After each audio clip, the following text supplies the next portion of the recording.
Access Talks-un növbəti buraxılışı ilə qarşınızdayım. Bugün biz hazırda dünyada aktual mövzu olan süni intellekt barəsində və onun Azərbaycanda tətbiqinin perspektivləri barədə danışacağıq. Bugünkü qonağım isə Azərbaycanda süni intellekt sahəsində ixtisaslaşmış şirkətlərdən olan Neurotime-ın rəhbəri Vüqar Cavadovdur.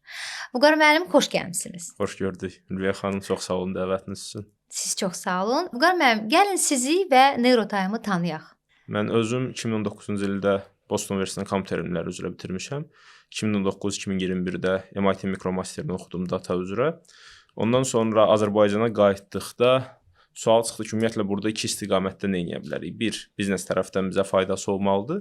İki, topluma fayda baxımından. Və biz artıq media sahəsində fəaliyyət göstərdiyimiz üçün biznes olaraq medianı seçdik və medianın topluma faydası da çox böyükdür. Yəni normalda baxdıq, qərar vermə mexanizmlə qərarlar verilir, amma bunlar data əsaslı verilə bilmir. Bunun səbəblərindən biri də dataya çıxışın olmamağıdır. Yəni insanlar harda, nə deyir, nə fikirləşir. Baxsanız bu gün bunun təməl mənbələrindən biri sosial mediadır. Amma faktiki qərarlar veriləndə daha çox hissiyat üzərindən verilir, nəinki birə-bir data üzərindən baxıb. Bu səbəbdən qərar verdik ki, ilkin istiqamət olaraq həm süni intellekt istiqamətində niyə? Çünki süni intellekt sürətlə inkişaf eləyir, bir. İki, həyatın bütün sahələrinə toxunur. Yəni, 4-cü sənaye inqilabı da adlandırırlar. Yəni, bu istiqamətdə gedən prosesləri. Hərbidən tutmuş sənayeləşməyə qədər, insanların gündəlik həyatlarına, yəni məncə bugün GPT işlətməyən insan çox az olar da. Həmən yəni belə yaşlı insanların belə 60-larında olanları mən oturub GPT işlətdiklərini görmüşəm bu günləri. Səsli mesajdan istifadə eləyirlər. Amma baxırsan ki, Azərbaycan reallıqlarında faktiki bunun bir biznes məntiqi də olmalıdır ki, geri dönüş olsun. Çünki lazım olan resurslar çoxdur. Amma faktiki yeni gəldiyi üçün bizneslərlə birləşdirmək çətindir. Bürokratik proseslər bunu uzadır, yenilik uzadır.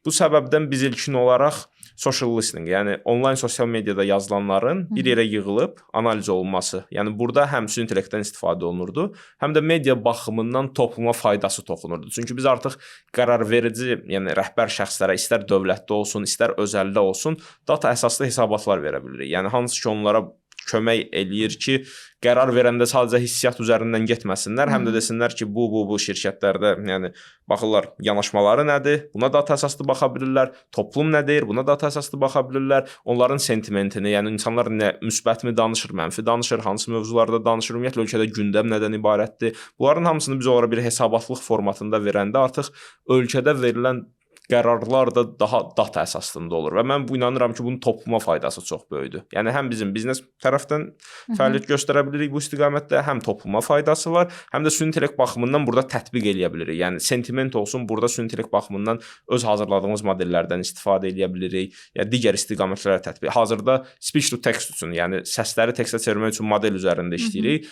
Burada hardasa 6-10% arası xəta aldıq. Bu da industridə Azərbaycanda ümumiyyətlə yoxdur bu səviyyədə olan. Yəni bunun özünü də analizlərdə istifadə edə bilirik. Yəni həm ölkədə inkişaf elətdiririk elmi baxımından, həm biznes baxımından. Öz maraqlarımızdır, həm də topluma geri dönüşü olur.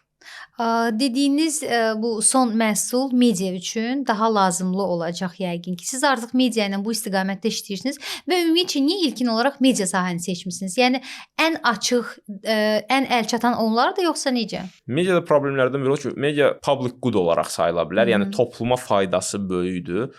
Amma bu istiqamətdə olanlarda normalda görülən odur ki, maliyyə ayrılmır. Niyə? Çünki birə-bir misal neft sənayesi kimi deyil də, yəni bu və yaxud ticarət kimi deyil. Burada sən topluma qarşı baxırsan deyə sənin social, yəni bir məsuliyyətin də var topluma qarşı və bu məsuliyyətin qarşılanması proseslərində sən maddiyyatı ön plana qoya bilmirsən. Ön plana qoya bilmirsən deyə təbii olaraq kapitalı olan şəxslərdə media ikinci dərəcəyə gedir. Ümumiyyətlə media investisiya. Müəyyən investisiya olur, amma bunun digər sənayelərə nisbətdə geri qaldığını görürsən. O zaman sual çıxır ki, kimsə bunu eləməlidir. Bəli. Yəni bu bizdə ümumiyyətlə bir istiqamət işi, mütləq media istiqaməti işləmək lazımdır. Niyə? Çünki gündəmi biz formalaşdırmırıqsa, deməli bu bizim əvəzimizə formalaşdırılır. Bəli. Gündəmdə əgər biz analiz eləmiriksə, deməli bizim verdiyimiz qərarlar da artıq daha çox bizim hissiyatımıza əsaslanır, nəinki reallıqlara. Yəni burada ictimai fayda asanlıqla görülürdü. Bir qalmışdı biznes maraqlarının qarşılanmağı.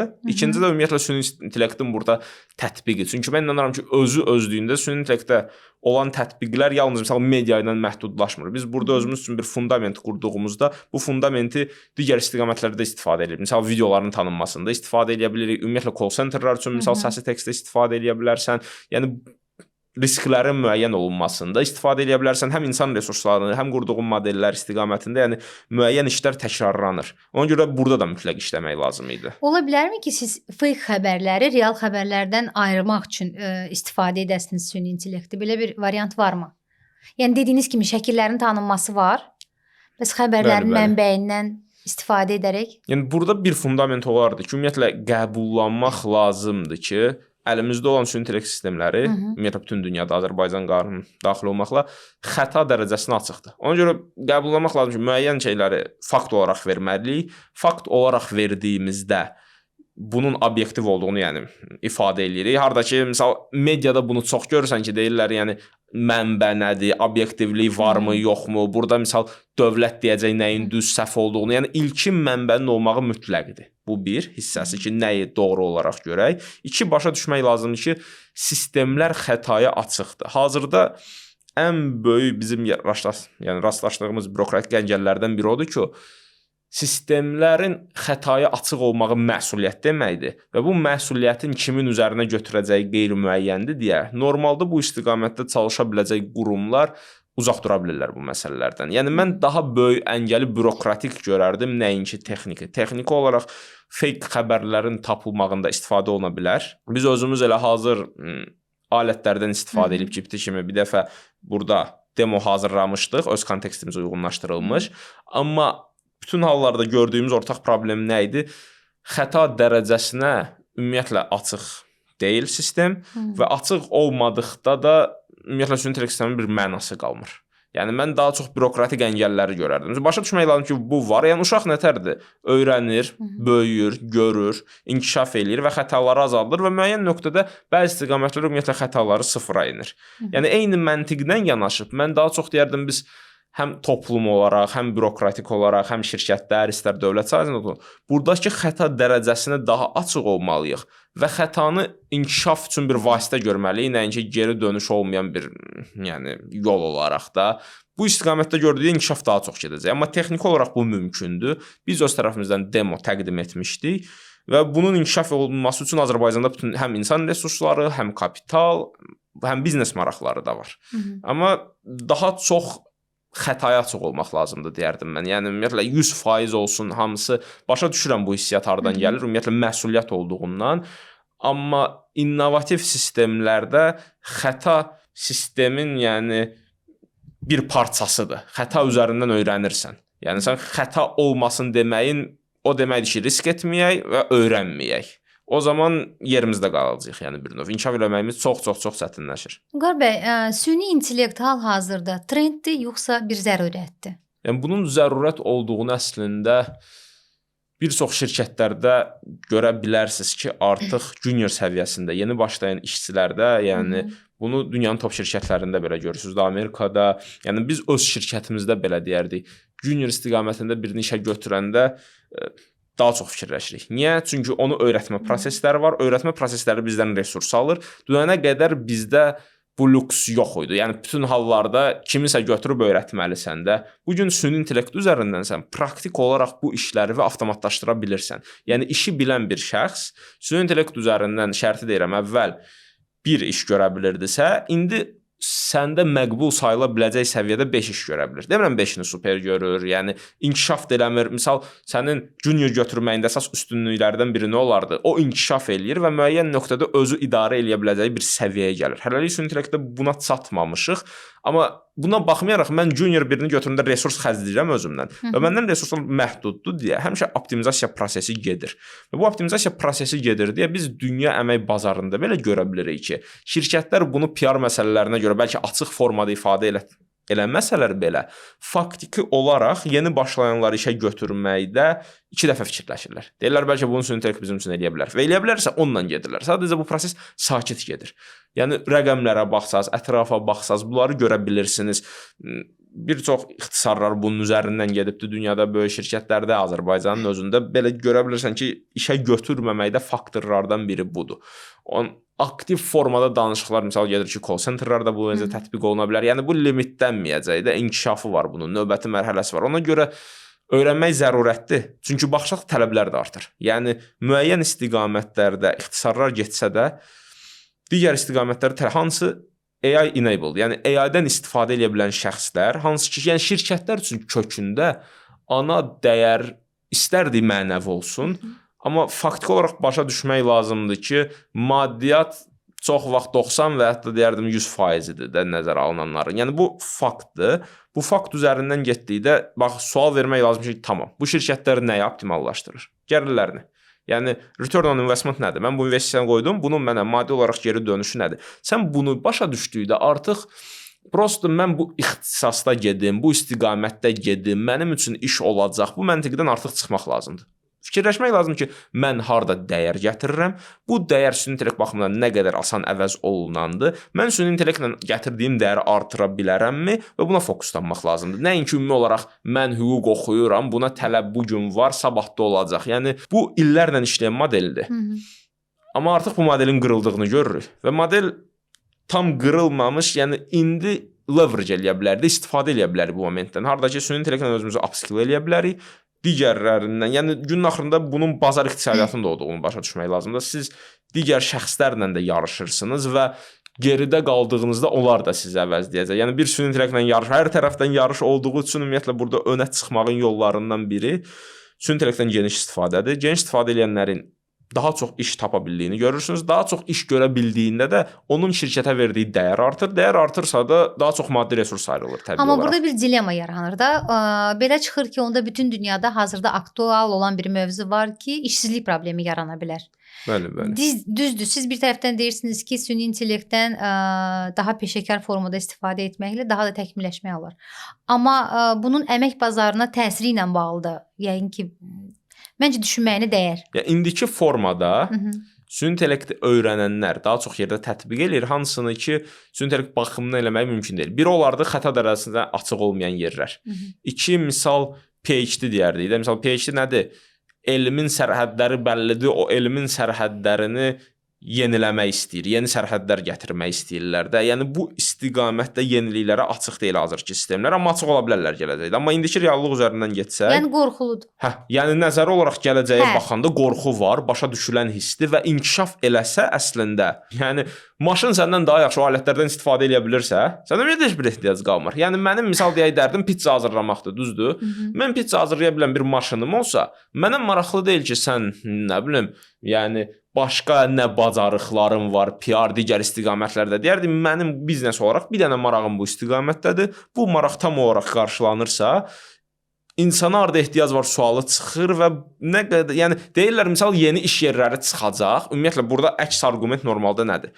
Digər sənaye inqilablarında yeni iş yerləri yaranıbdır. Misal, indi baxırsan insanların əksəriyyəti zavodlarda işləmir. Yeni işlər yəni PR işi yəni 100 il əvvəl nə qədər var idi. Amma görürsən ki, hazırda marketinq tərəfindən olsun, digital marketinq, yəni digital yox idi ki, hələ bir digital marketinqi də olsun da.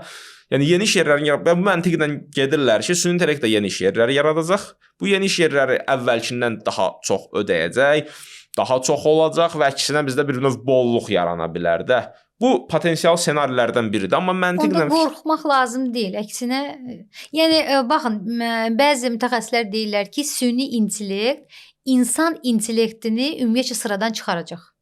Bu fikirlə razısınız? Yəni qeyri-müəyyəndir bir, hazırki sistemdə çıxarmayacaq və çıxaracağı 100% bəlli deyil. Yəni bina tikəndə necə əvvəldən bəllidir bütün proseslər, eyni formada süni intellektin insanı necə əvəzləyəcəyi bəlli deyil.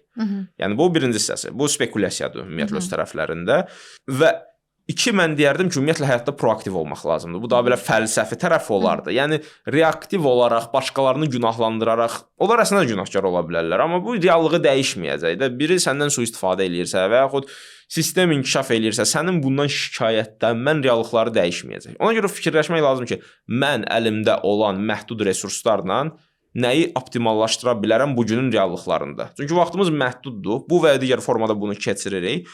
Orada optimallaşmaya getmək lazımdır və öz üzərimizdə ona görə işləmək lazımdır. Yəni qorxuya misal qapılıb normalda reaksiyalardan biri nə olur? Özünə qapanma. Yəni bu ən Yaponiyada hikikomorilər var. Bu o demək ki, need deyirlər də, işdə deyil, educationda deyil, trainingdə deyil, heç nə eləmir. Hardasa 400.000 var. Bu nədəndir? 90'larda falan misal əvvəllər deyirlər Amerikanı gəlib keçəcəkdə Yaponiya. Yaponiyada bir boom var idi. Deyirlər Yaponiya dominant ölkə olacaq. Dominant yəni top 1-ə çıxacaq da o mənada. 90'larda müəyyən ekonomik krizis oldu. Bu insanlar sarsıldılar. Yaponiyada çox güclü utanc mədəniyyəti var deyə iş tapanmadın və s. Yəni Azərbaycanda məsəl reallıqdır ki, biri 10 il işləməyə bilər kənddə, amma belədir, yəni özündən 100% qapanmayacaq və otaqdan illərlə çıxmaq məsələsi olmayacaq. Yəni massiv olmayacaq bu. 1-2 individual istisnalar ola bilər, amma massiv deyil. Orada fikirləşin 400.000 hikikomori var hardasa. Bu demək ki, bu adamlar bütün gün otaqlarındadılar və valideynləri sağ. Yəni özünə qapanma əks reaksiyanın nə topluma bir faydası var, nə həmən insanlara bir faydası var. Sadəcə çoxlu dağıdılmış individual və cəmiyyət üçün, yəni həyatsar deməkdir də, bəli. Onun üçün ümumiyyətlə proaktiv olmaq lazımdır. Yəni süni intellekt reallıqdır. Bu reallıq sabah başqa formada dəyişə bilər. Bu bizim kontrolumuzda deyil. Ona görə öz kontrolumuzda olanların üzərinə fokuslanmaq lazımdır. O da özümüzü inkişaf elətdirmək, reallıqları daha yaxşı başa düşmək və məhdud resurslarından irəli getmək. Biz dünya tendensiyalarını sizlə müzakirə etdik. Gəlin Azərbaycan haqqında danışaq. Sizcə bugün Azərbaycanda süni intellekt şirkətlər tərəfindən, şirkətlər nə qədər açıqdırlar olanı qəbul eləməyə, ümumiyyətlə hər hansı bir dəyər yaratmaq levelına gəlibmi süni intellekt Azərbaycanda? Çin, US, Amerika, hətta Birləşmiş Ərəb Əmirliklərinə baxanda görürsüz ki, özlərinin milli süni intellektlərini ortaya qoyublar. Niyə? Çünki deyirlər, insanlar süni intellektdən elə belə bütün hallarda istifadə edir və faktiki dəyər də gətirir də topluma.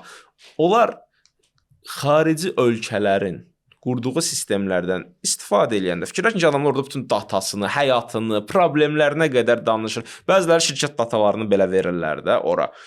Bu böyük təhlükəsizlik baxımından riskdir. İki ideoloji olaraq riskdir. Çünki indiki sistemlər nə üzərindən öyrədilibsə, onu da sənə geri qaytarır. Yəni orada məsəl modelləri göstərirdilər.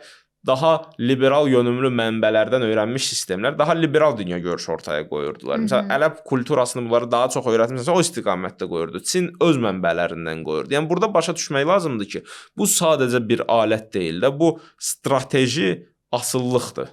Yəni sən ya bu taleyin öz əlində olacaq, ya sənin əvəzinə digərləri bunu idarə edəcək. Yəni bunu kolonializmə baxanda ümumiyyətlə niyə çıxdı ortaya? Çünki müəyyən bir toplumlar inkişaf elədi, digərləri geri qaldı, özlərinə qapandı və inkişaf edən toplumlar geridə qalmış toplumlar üzərində mütləq dominantlıq qurdular və öz iradələrinə tabe elədilər. Bu təzədən təkrarlanma prosesinə doğru gedirik. Yəni bizim özümüzün süni intellekti olmayacaqsa, deməli digərləri bizə diktə eləyəcək. Niyə? Varmı belə bir potensial Azərbaycanın da öz milli süni intellekti olsun? Yoxsa bizim mentalitet buna imkan vermir? Yoxsa insanların bu qavramaq qabiliyyəti? Mən mentalitetdən çox deyərdim ki, dəyişikliklərin baş verməsi üçün resurslar əli dəyişməlidir. Bu resurslar maddi hissəsi çox böyükdür. Niyə ümumiyyətlə dövlətlər səviyyəsində bu görülür? Niyə Sam Altman bütün resurslarından, 10 milyardlarından, 100 milyardlarla dəyərləndirməsindən Trumpa müraciət eləyə bilir, Amerikan dövlətindən dəstək istəyə bilir. Çünki bir şirkətin tək başına bunu eləməyi faktiki çox çətindir. Və dövlətin bu istiqamətdə kömək eləməyi çox ön apara bilər və faktiki resursların xərclənməyi lazımdır və bu resurslar aşağı milyon, 10 milyonlarla həll olacaq deyil də. Yəni 100 milyonlar, milyardlar ayrılırlar yəni amma bu istiqamətdə. Amma dövlət artıq başlayıb, yəni bu dövlət proqramı da artıq təsdiqləndi. Bəli. Onu deyirəm, o daha çox proqram indi konkret olaraq resursların ayrılmağına fokuslanmalıdır və mən deyərdim hətta bəlkə ölkədə çempionlar çıxartmaq lazımdır. Yəni bizdə misal modern bazar iqtisadiyyatının məntiqlərdən biri nədir? 50 şirkət, hamısına resurslar paylayaq, baxaq kim sağ qalır. Yəni bu istiqamətdə problemlərdən biri olur ki, paralel eyni işləri görürlər. Və şərti deyirəm, minimal işin görülməyi üçün deyək ki 100 milyona ehtiyac var idisə, sən bunu 50 şirkət arasında 2 milyon paylayanda heç biri bu işi görə bilmir. Yəni mən başa düşə bilirəm bu istiqamətdə resurslar bir şirkətə, iki şirkətə verilsə monopoliya, oligopoliyanın yaranmasına gətirə bilər. Amma başa düşmək lazım ki, biz geridə qalırıq. Bizim geridə qalmaq lüksumuz yoxdur. Biz geridə qalsaq bizim əvəzimizə diktə olunacaq reallıqlar. Və şirkətlər də bu gün GPT-ni, digər toolları, alətləri istifadə eləyirlər. Ona görə fundamental modellər Azərbaycanın milli maraqları üçün bütün hallarda ölkədə olmalıdır. Və bu ölkədə artıq hansı formada olmalıdır detaldır. Əgər bu bir şirkətə cəmi bütün resursların ayrılmağından olacaqsa və yaxud bir dövlət şirkətinə qoy elə olsun. Amma tələsmək lazımdır 1. KPI-lar konkret olmalıdır 2. Yəni belə 1 ilə, 5 ilə, 10 ilə nəsə ortaya qoyacağıq deyil. Burada konkret ölçü vahidləri var. Bu ölçü vahidləri üzərindən tətbiq eləyib çox qısa zaman dilimlərində baxmaq lazımdır 1. 2. Qlobal oyunçularla əməkdaşlıqlar qurmaq lazımdır. Sizcə Azərbaycan reallıqlarını nəzərə alaraq bizə neçə il lazımdır ki, ən azından dünya tendensiyalarına yaxınlaşaq? Tam uyğunlaşmasaq, yəni 3 il, 5 il belə bir proqnoz vermək olar? Yəni iradə ortada olsa, misal Maskın özü data centerlər qururdu. Belə deyirlər normalda bu illə nə aparılası proseslərdir. Başa düşmək lazım ki, prosesləri çox vaxt geri salan bürokratik əngəllər də olur. Niyə misal data center qurmaq istəyirsən, bu XAI falan digərlərində də sən nə bilim icazə almalısan, icazə alandan sonra komandanı gətirməlisən və s. adamda, amma storiesinə baxırsan, nə bilim bu həftələrlə falan keçən periodlar oldu, aylarla nəsə də üzərində işlədilər və bu niyə o formada ortaya qoya bilirlər? Çünki deyir, nəsə lazım oldu, kabel çəkmək və s. problemlər oldu. Mindi deyir, samolyota uçduq həmən yerə, deyir problem nədir? Deyilir də həll olmur. Yəni bu istiqamətdə problemlərin ümumiyyətlə özümüzün ortaya nəticə qoymağı üçün mən deyərdim 1 il kifayətdir. 1 il. Ruscada gündə işləmək lazımdır. Yəni bu artıq buna biz toplum olaraq getmək istəyirik ya yox, bu öz ayrı sualdır. Mən dominant olmaq demirəm. Mənim dediyim daha çox odur ki, Birləşmiş Ərəb Əmirliyində və yaxud digər ölkələrdə də necə, çünki Birləşmiş Ərəb misal gətirirəm. Çünki Birləşmiş Ərəb Əmirliyində əhali baxımından bizə yaxındır. Əslində mən deyək ekspatdılar orada, bizdə yəni Azərbaycanlılardır da. Maddi resurslar da deyilə bilər ki, orada qat-qat artıqdır, amma mən dediyim kimi, burada nə bilim 10 milyardlar, 100 milyardlardan söhbət getmir. Təbii olaraq orada G42 var, G42 misal şirkətlərdən biridir, hansı ki, belə milyardlarla resursları var, ayrılıbdır, amma bu minimal resurs deyil. Minimal resurs mən deyərdim qat-qat daha azından, DeepSeek misal, Kitayda bunun böyük misalı idi, hansı ki, qat-qat daha əksik resurslarla ortaya nəticə qoya bildi. Yəni bu amma əksik dediyin yəni 10 milyonlardan falan söhbət gedir, 100 milyonlar. Amma ChatGPT yenə də ondan daha öndə oldu. Ya mən ən üstə çıxmaqdan onsuz da danışmıram. Mən deyirəm bizim ölkə olaraq bir var hərbidə özündə baxın. Azərbaycan hərbidə ən üstdə deyil, amma bu günləri özünü qoruya biləcək bir səviyyədədir. Bəli. Yəni burada baxmaq lazımdır ki, biz minimal olaraq nə əldə eləmək istəyirik və minimal olaraq əldə eləmək istədiyimiz suverenlik olmalıdır. Və digital suverenliyin bir tərkib ayrılmaz hissəsidir və bu yeni reallıqdır və süni intellekt baxımından da suverenliyin olmağı mütləqdir. Bunu başa düşəndə biz başa düşürük ki, GPT-dən daha əksik bir həllimiz olsun, amma özümüzküdür deyə bilək bu həllə və bilək ki, burada öyrədilən sistemlər bizim maraqlar üzərindən öyrədilibdir. Yəni GPT кейsində məsələn mən asanlıqla deyərdim ki, liberaldan tutmuş konservativ fərqi yoxdur. Yəni bu dediyim kimi bizim milli maraqlar nəzərə alınmadan qurulmuş sistemlərdir. İstər tarixi həqiqətlər baxımından olsun, istər ölkənin milli mənəvi dəyərləri baxımından olsun və biz bunu öz əlimizdə tutmalıyıq və bunu dəyişəcəyiksə, bu dəyişmə qərarını biz toplum olaraq verməliyik. Amma bu gün bu sistemləri biz özümüz qurmadıqda bizim əvəzimizə diktə olunur. Yəni dediyim kimi digər rəqəmsal istiqamətə baxın, Çinin inkişafı. Ümumiyyətlə bu necə getdi? Tencent və digərlərində dövlət de facto dedi ki, siz Çin bazarına çıxmaq istəyirsinizsə, Çinli şirkətlərlə mütləq əməkdaşlıq eləməlisiniz. Açıq bazar iqtisadiyyatında deyərdim getdi 90'ların Rusiyası. Bunu fikirləşmək lazım ki, bu nə qədər biz də süni intellekt o istiqamətinə getmək istərdik ki, bizim əvəzimizə diktə olunsun. Yəni bunu başa düşüb yerli sistemlər mütləq olmalıdır.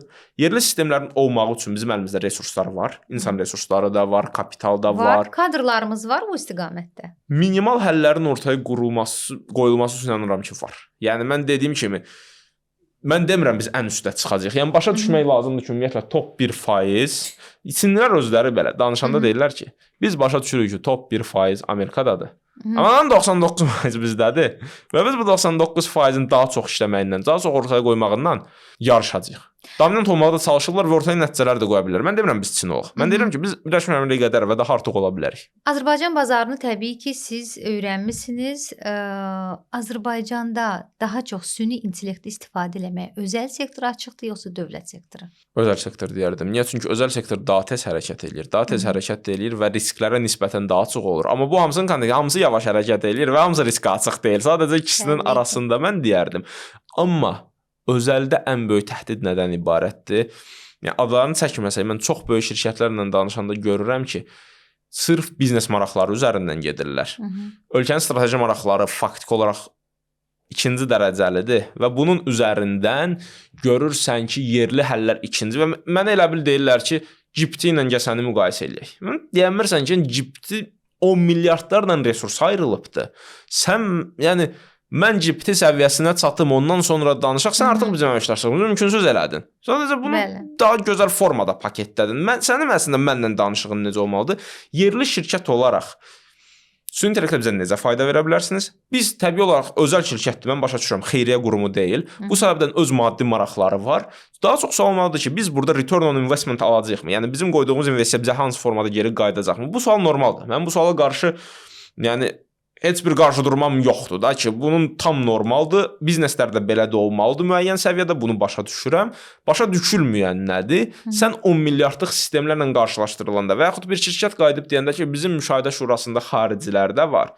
Biz onların mütləq fikrini nəzərə almalıyıq və nə bilim 100 milyonlarla ayrılmış bir şirkətlə siz nə qədər yarışa bilirsiniz? Sual vermək lazımdır ki, siz ümumiyyətlə hansı toplumun resurslarından şirkət olaraq ayağa qalxmısınız? Yəni Yaponiya toplumunun resursları deyildi də. Sizi ayağa qaldıran bu dövlət, dövlətin resursları və bu xalqdır və siz bu günləri bu xalqa xidmət eləməlisiniz. Bu sizin borcdur, bir. İki, sizin biznes maraqları var, bu başa düşüləndir. Ona görə sizin biznes maraqları kontekstində siz 10 milyardlıq şirkət, 100 milyardlıq şirkətlərdən ölkədə nə bilim qurulmuş xırda şirkətləri qarşılaşdırmağınız absurddur.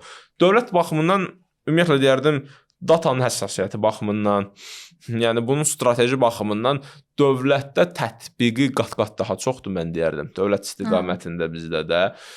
Amma açıqlıq olmalıdır, riskə də açıq olmalıdır. Yəni deyilməli deyil ki, misal call center-da şərti olaraq deyirəm də, biz şikayət oluna bilərik. Süni intellekt sabahları səhv cavab versə, bu şikayət mexanizmi necə olacaq? Yəni başa düşmək lazım ki, bizim mexanizmlər reallıqlara uyğunlaşmalıdır. Reallıqlar bizim mexanizmlərə uyğunlaşmayacaq. Hətta mən danışanda, müzakirələrində bizə deyirlər ki, sən bir sistemdir, bu sistem tank kimidir. Başa düşük, yavaş işlən. Müəllim, tamam, sistemimiz tank kimidir, amma tank hərəkət edən kimi drone onu vurur. Bunu Ukrayna reallığında da gördük. Azərbaycan öz reallığında gördük. Yəni Qarabağ müharibəsində dronların bizə nə qədər fayda verdiyini biz gördük də. Yəni bunu başa düşüb ümumiyyətlə reallıqların bizə uyğunlaşmağını gözləməli deyilik. Biz reallıqlara uyğunlaşmalıyıq və reallıq bu günləri çeviklik və xətaya açıqlıq tələb eləyir. İstənilən proqresə uyğunlaşmaq üçün təbii ki, təhsildən başlamaq lazımdır. Azərbaycanda hər hansı bir tədris müəssisəsində süni intellektlə bağlı dərslərmi, tədris proqramı tətbiq olunur, yoxsa olmur? Müəyyən səviyyədə olunur. Yəni belə haqlarına universitetlərdə müəyyən səviyyədə AI dərsləri var və s. Amma mən hamısının ortaq problemi kimi nəyi görərdim? Legacy sistemlər. Yəni belə deyək ki, 80-lərdə, 90-larda deyək ki, müəyyən ekspert sistemləri olubdu. Müəllimlər onun üzərindən öyrənirdi. Bir hissəsi onu öyrədir. Digər hissəsinin öyrətdikləri industriyanın verdiyi reallıqlara uyğun deyil. Elmi istiqamətdə dərinləşirlər və dərinləşəndə növbəti məntiqi ardıcıllıq nə olur? Gedir, misal, xaricdə doktorantura oxumaq, hansı ki, normaldır. Amma mən deyərdim, bizim 1-2 illik periodda ölkə olaraq yanan dərdlərimiz var. Bu süni intellekt baxımından fundamentin Azərbaycanda qurulmağıdır və bu fundamentin qurulmağı istiqamətində təəssüf ki, təhsil fokuslanmayıbdır ümumi olaraq. Əslində biz özümüz bunu həll eləmək istəyirik. Yəni dediyim kimi, burada əsas nədən gedir? Kapitaldan gedir. İnsan resursları ortada olmalıdır, iradə olmalıdır və ümumiyyətlə dəstək olmalıdır, istər özəl, istər dövlət sektorundan hansı səviyyədə öz maraqlarını qorumaq şərti ilə yerli həllərə dəstək durmaqları. Yəni süni intellekt istiqamətində biz gecikirik. Bəli, hər gün belə deyim, gecikirdik, indi daha çox gecikirik və bir saniyə sonra daha da çox gecikirik. Çünki burada baş verən inqilablar hər saniyə dəyərlidir. Biz hər gün itirəndə çox şey itiririk və bu gün gecikmişiksə, sabah daha çox gecikəcəyik. Ona görə xətanın harasından dönsən qənimətdir. İndi oturub fikirləşməliyik və bunu well defined, yəni konkret olan qoymalıyıq ki, KPI-lara qoymalıyıq ki, bu əldə olunmalıdır. Yəni abstrakt olaraq ölkədə süni intellekt inkişaf eləməli yox. Bunları əldə eləməliyik. Bunları bizə hansı formada verəcək? Məsuliyyət kimin üzərindədir və bu məsuliyyət üzərindən tələb olmalıdır və tələblər yerinə yetirilmədikdə bunun nəticələri olmalıdır. Bu formada sistem qurulmadıqda abstrakt olaraq tədbirlər də keçirilə bilər, saysız danışıqlar da gedə bilər, amma bilirsiniz nədir? Qabağa gedə bilməyəcəyik. Özümüz tədbir keçirəcəyik, danışacağıq, deyəcəyik ki, bu tədbirlər getdi, inqilab baş. Tədbirlər mütləqdir. Mən tədbirlərə qarşı bir sözüm yoxdur. Ümumiyyətlə cəmiyyəti maarifləndirmə metodlarından, alətlərindən biridir, amma tədbir özlüyündə nəticəyə çevrilməli deyil də. Yəni əldə etdiyimiz nəticə nə idi? Tədbir keçirdik. Budursa, bu demək ki, bizdə fundamental olaraq baxışımızda problem var, yəni. Biz consumerdan, yəni istehlakçı profilindən çıxıb istehsalçı profilinə keçməliyik. Və hazırda istehlakçı profilindəyik. Neurotime olaraq siz hansı maarifləndirmə alətlərindən istifadə edirsiniz? Yəni biz özümüz ADO Universitetində ümumiyyətlə 6-cı süni intellekt və big data forumunu keçirdik. Burada Kolumbiya Universitetindən də mən professorlar gətirdik. New York Universitetindən də gətirdik. Northeastern-da doktorantura gətirdik, hansı ki, self-driving car, özü gedən maşınların üzərində işləyirdi. Yəni bu bir hissəsi idi ki, ümumiyyətlə dünyada aprel ayında keçirmişdik elə bu illəri. Biz göstərək ki, dünyada top alimlər, yəni top practitionerlar kimlər ki, bu industriyada işləyirlər, bunlar Azərbaycana gələ bilir, gəlir. Sizin onlara çıxışınız var. Çünki insanlar irəli gedə bilməyi üçün xəyal qura bilməlidirlər. İnsanlara ümumiyyətlə sən xəyal gücü verməlisən ki, tamam, bu gün bəlkə pisdir, daha yaxşı günlər gələcək. Yəni o ümidi verə bilməlisən. O ümidi verməyin bir parçası da ölkədə, dünyada top olanların Azərbaycana gətirilməli. Yəni bu bir xülya olmasın da ki, Amerikada var, burada da özümüz üçün də. Yox, Amerikanın ən top olanı Ivy League, Kolumbiya Universiteti professoru Azərbaycana gəlir. Yəni bu bir göstərmək lazım idi. Biz bunu göstərdik. İkinci istiqamət nəticələrdir. Biz çalışırıq nəticələrimizi toplumdan paylaşaq. Yaxınlarda elə bu həftələrdə səsin tekstə çevirən sistemlərdə tam öz mühəndislərimizin qurduğu, öz alimlərimizin qurduğu sistemi ortaya qoyacağıq ki, baxın, biz OpenAI, digər alətlərdən istifadə eləmədən özümüz səsi tekstə çevirən və industriya səviyyəsində olan həlləri ortaya qoyduq. Üçüncü istiqamət mən deyərdim təhsil. Yəni İnsanların ümumi maarifləndirmə üçün tədbirlər əla. Biz özümüz tədbir keçirmişik də, dediyim kimi. Universitetdə də getmişik, yəni ASTU-da yaxın bir neçə həftə əvvəl, ardası bir ay əvvəl getmişdim tələbələrlə ümumi danışmağa.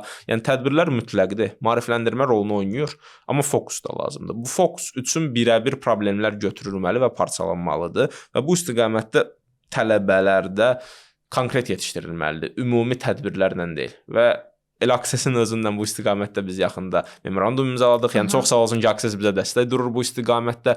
Bu memorandum üzərindən əslində biz istəyirik, ana təyinatımız süni intellekt yalnız proqramlaşdırmada deyil. Bu dizaynerlərə də, marketinqə, hamıya. Yəni necə rəqəmsallaşma hamıya təsir elədisə, süni intellekt də hamıya təsir eləyir. Və bizim Access-lə əməkdaşlıq üzərindən eləmək istədiyimiz toplumun bütün təbəqələrini bu istiqamətdə maarifləndirməkdir. Yəni yalnız koddaşdırma üzərindən getməmək. Yəni biz çalışmalıyıq ki, ümumiyyətlə özümüzü müəyyən çərçivələrə qoymayaq. Çərçivələrin nə olduğunu biz müəyyən eləyək və çərçivələri qıraq bizim üçün müəyyənləşdirilmiş. Ona görə fundamental olaraq biz sual verməliyik ki, bu məsələnin kökü nədir? Yəni süni intellektdə ən üstə çıxmağın yolu nədir? Burada görürsən ki, community qurulmalıdır, yəni ictimai tərəf olmalıdır bunun. İkinci, fundamental elmi araşdırmalar Azərbaycanda və inanmaq lazımdır. Yəni Türkiyədə dronda, Bayraktar, digər tərəfdən gülməli baxırdılar 2000-lərdə. Amma bu gün nəticələri görürsünüz. Yəni biz özümüz dövlət olaraq bunun nə qədər bəhrəsini gördük. Bu səbəbdən başa düşmək lazımdır ümumiyyətlə bu. Fundamental elmi araşdırmalar getməlidir Azərbaycanda, təhsil yönümündən inkişaf elətdirməliyik.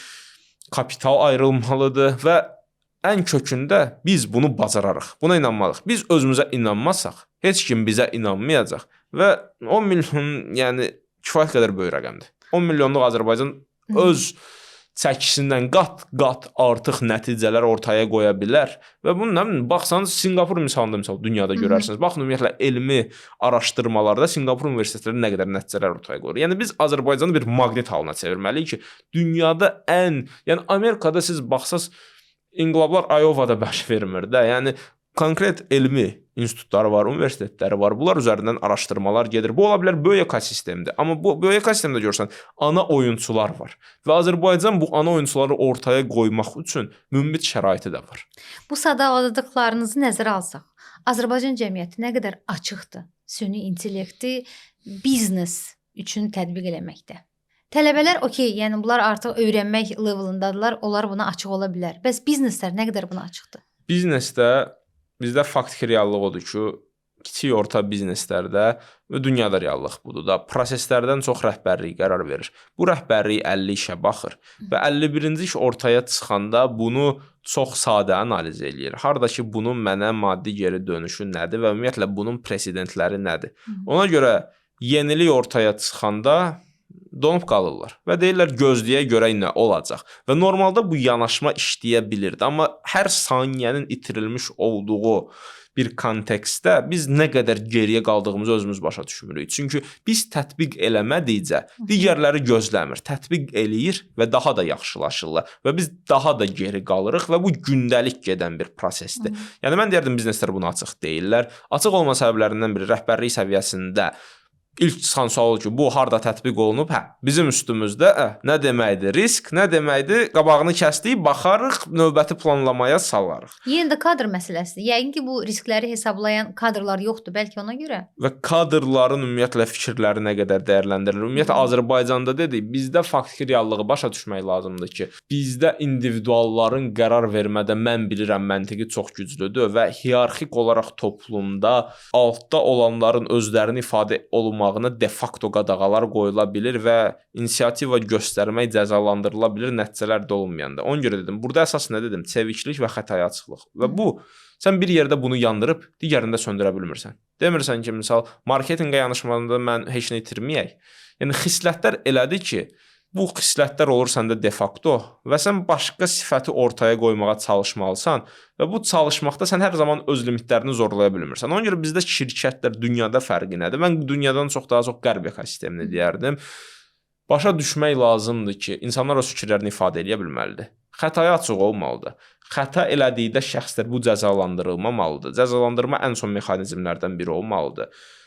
Və xətanı inkişaf üçün bir vasitə olaraq görməliyik və biz çevik davranmalıyıq və risklərə daha çox olmalıyıq. Biz deməliyik ki, biz burada ümumiyyətlə heç bir məbləğ itirməyək. İtirdinsə də itirdin. Misal, venture capital nə üzərindən gedir? Power law. Power law nə deməkdir? Misal üçün də 100 oyuncum olacaq, bunun 90-ı batacaq. Amma 10 dənə uğurlu olan oyuncum 100-ündə 90-ında batmış bütün resurslarımı və daha artıqlamasını geri qaytaracaq. Burada da eyni formada yanaşma olmalıdır ki, ortada bir inqilab gedir. İnqilabda bürokratiya qalmır da, inqilabın elə təyinatlarından biri bürokratiyanı dağıtmaqdır. Yəni, bu reallığı başa düşüb, fikirləşmək lazım biz sistemin mənfəətləri üçün necə maksimum istifadə edir. Amma qərarverici şəxslər, mən heç bir risk istəmirəm. Hiyerarxik olaraq yerini bil, ümumiyyətlə özü ifadə eləmə. İfadə eləsən cəzalandırılacaqsan. Mən sözdə yazılan demirəm. Ola bilər sözdə fancy yazılsın ki, nəsə bizdə hiyerarxiya yoxdur, hər kəs özünü ifadəyə azaddır. Faktiki olaraq xəta olanda nə baş verir? Ya da faktiki olaraq adam resursları itirəndə və yaxud səhv deyəndə, olsun da qoy səhv desin. Yəni alçaldılırmı yoxsa qabağa mı aparılır? Yəni bu mədəniyyət dəyişilməlidir. Bizdə bu biraz çətin məsələdir. Amma inkişaf elə dedim, o reallıq bizə uyğunlaşmayacaq da. Biz reallıq uyğunlaşmalıyıq. Elədir. Neurotime hazırda bazara hansı məhsulları təqdim edir? Media istiqamətini bayaq qeyd elədim və hazırda ümumiyyətlə bütün marketinq texnologiyalarını əhatə eləmək istəyirik.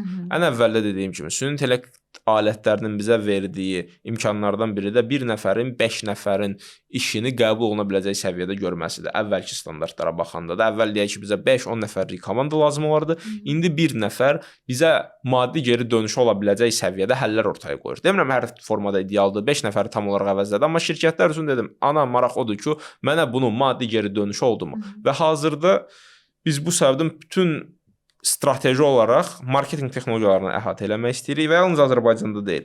Hazırda Mərkəzi Asiyaya səfərlərimiz olacaq, Amerikaya səfərlərimiz olacaq, genişlənmək istəyirik və biz özümüzə inanırıq.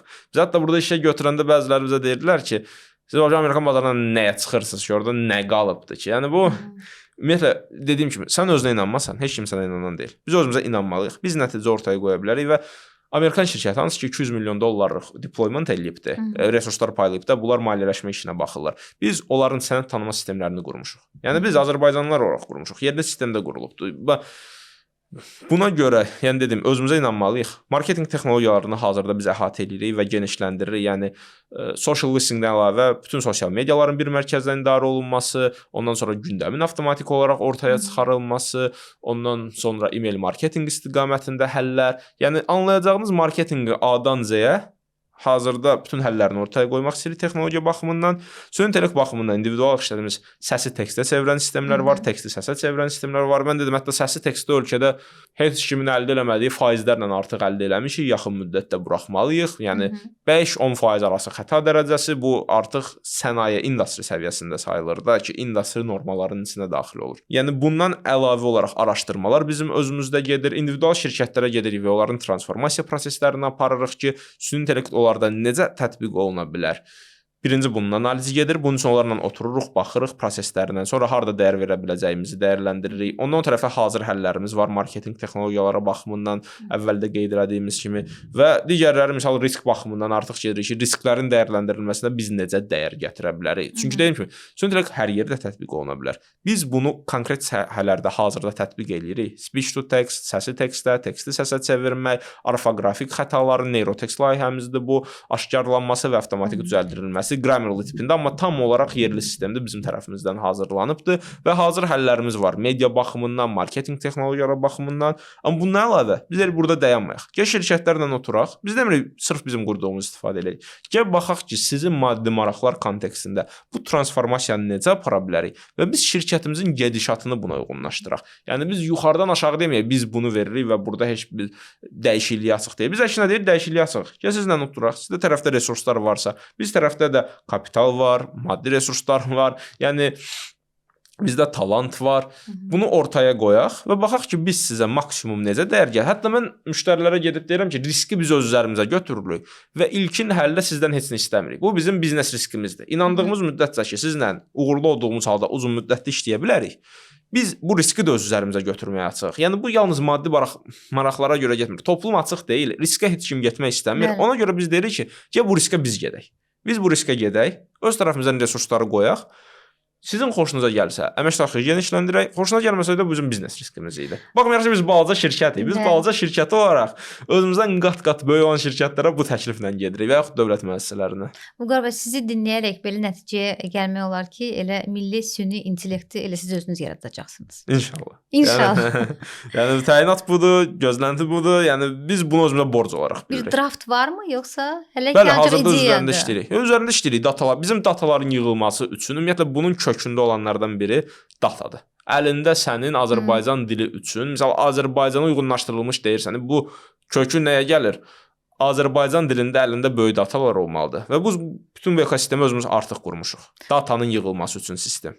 Nə qədər vaxt lazımdır sizə belə bir milli süni intellekt məhsulunu ortaya çıxarmaq üçün? Resurslar bizə verirsə bizim üçün bir kifayətdir. Hətta daha da az. Yəni biz bütün limitləri zorlama. Yəni dediyim kimi mənim özüm işlə yatıram. Yəni belə də səmimi olaraq deyilsə, həftədə 5-6 gün normadır da mənim üçün.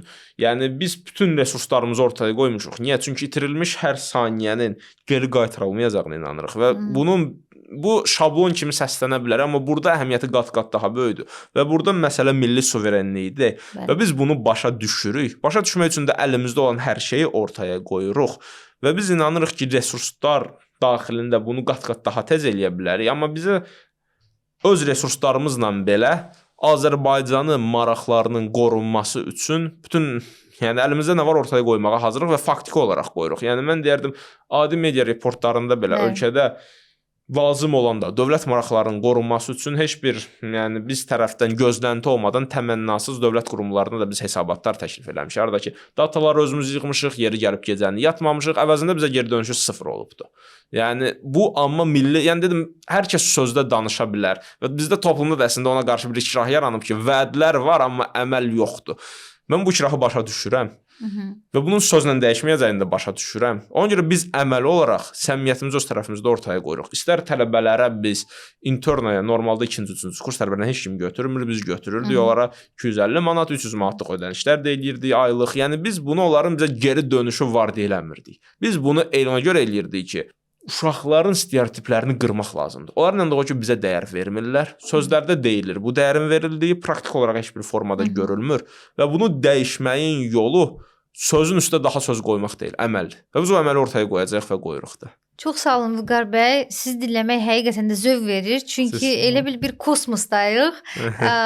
Real həyatdan qopmağa qoparmağa çalışırsınız sanki Azərbaycanı. Mən sizə bu yolda uğurlar arzulayıram və mən əminəm ki, siz hədəflərinizə çatacaqsınız. Çox sağ olun Nuriyə xanım. İnşallah mütləq çatacağıq. Sizə də təşəkkür edirəm bu bütün dəstəyinizə görə. Yəni həm sizin individual olaraq, həm Access-in bizə dəstəyi çox böyükdür.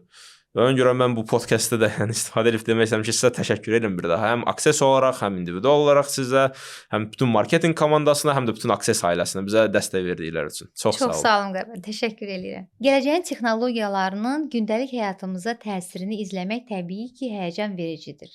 Lakin gəlin unutmayaq ki, gələcək artıq bu gündür. Sağ olun.